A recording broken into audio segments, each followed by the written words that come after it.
10 Provisions for Construction Contracts. 10 Provisions for Construction Contracts, Mitigating Risk, Protecting Your Business, and Serving Your Clients by Shawn van Dyke. Designing a comprehensive construction contract is the best way to mitigate the risk to your construction business, protect yourself from legal disputes, and establish trust with your customers. There are many types of construction contracts that can achieve the goals listed above, and you should consult an attorney for the best contract structure that works for your construction business. The items listed in this article should not be considered legal, accounting, or professional advice, but are strictly provided here as an opinion. You should consult a qualified and licensed professional in your area or jurisdiction for more information regarding this subject. In this article on finehomebuilding.com, I detail the 10 provisions you should include in your standard construction contract. 10 provisions in your construction contract.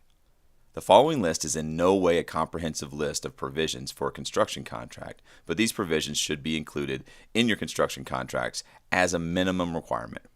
Number 1, length of contract. Many contractors often ask me, how long or how many pages does my contract need to be? Answer, your construction contract should be long enough to mitigate your risk and protect your business and your clients according to the proposed scope of work. Make it as long as it needs to be. For service and maintenance work or other small projects, you may be able to accomplish this risk mitigation in a 1 or 2 page work order. For larger, more complex projects, you'll need a longer, more comprehensive contract that includes many, if not all, of the items listed below. When in doubt, the longer the better. Number 2, define the parties involved.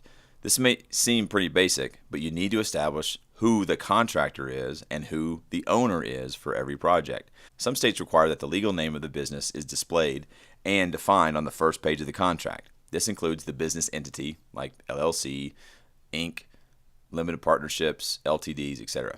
You may also be required to list the address of the business along with the license number and other contact information. The owner of the project defines the person or entity that is responsible for meeting the stipulations of the contract. Number 3, notices required by the state.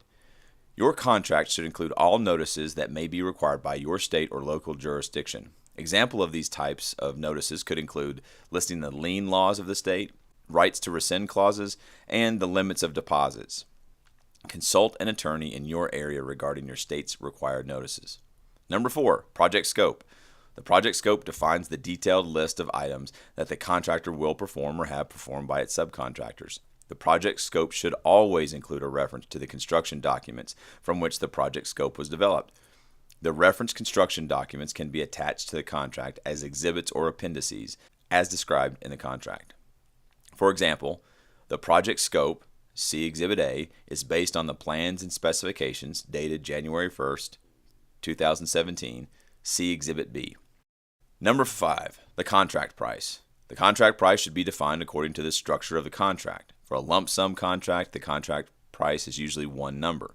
For a cost plus or time and materials contract, the contract price is usually determined by a formula related to the actual costs of performing the scope of work. Number 6, the payment schedule. The payment schedule informs the owner of when she can expect to be billed for the services performed and when the payment for the invoices are due to the contractor. The payment schedule may also list the billing rates for hourly work beyond the scope of work for minor changes. For example, a standard payment schedule may be defined like this. Initial deposit 30% upon execution of the construction contract. Progress payment number 1, 20% upon commencement of the project scope. Progress payment number 2, 10% upon completion of the rough-in MEP scope. Progress payment number 3, 25% upon completion of drywall. Progress payment number 4, 10% upon substantial completion. Final payment, 5% upon final completion. Number 7, change orders. Every contract should include language concerning the creation, approval, and payment of change orders. Describe in your contracts why and how a change order will be created, who is responsible for approving the change order, and when the payment of the change order is due. Normally, I recommend that all payments for change orders are due prior to commencement of the work for which the change order involves. This ensures that the contractor is not financing the cost of the change order. Number 8, insurance requirements. In order to establish trust with your clients, you want to list your insurance coverages. Providing proof of insurance to your client is a great way to show them that they are dealing with a professional organization. Some projects may require additional insurance coverages, and these additional coverages may come at a cost to the owner. These additional costs need to be defined in the contract. Number 9, other terms and conditions. This section of the contract is your catch-all section. Items to include or define in this section of the contract may include communication protocol. Define the person who has the authority on the job site to approve changes in the scope of work, schedule, or design decisions, and the manner in which any changes should be communicated. Exclusions. Items specifically not included in the scope of work. Allowances.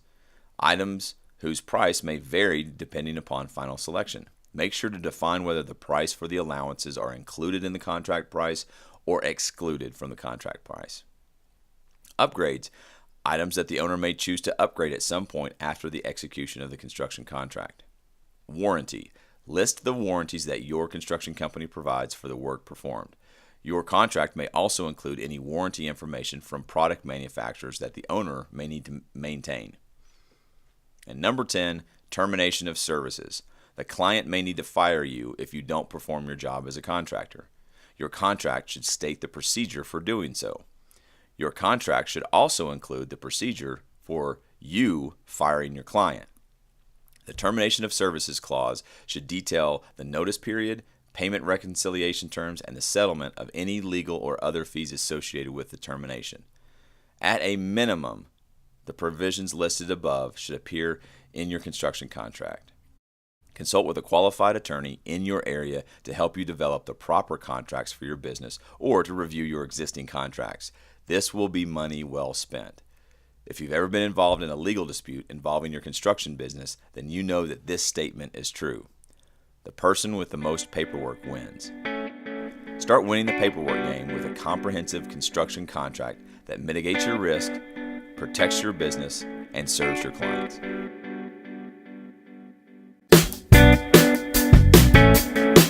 Need help streamlining your construction business? Sign up today to receive a free copy of the Paperwork Punch List, 28 Days to Streamline Your Construction Business. And this book is available exclusively for free at ShawnVanDyke.com/The Paperwork Punch List. That's ShawnVanDyke.com, ShawnVanDyke.com/The Paperwork Punch List. Hey, Shawn Van Dyke here. I just wanted to thank you so much for taking time out of your day to listen to this audio post. Email me any questions or comments you might have at my email address, which is connect@ShawnVanDyke.com. That's CONNECT @ShawnVanDyke.com.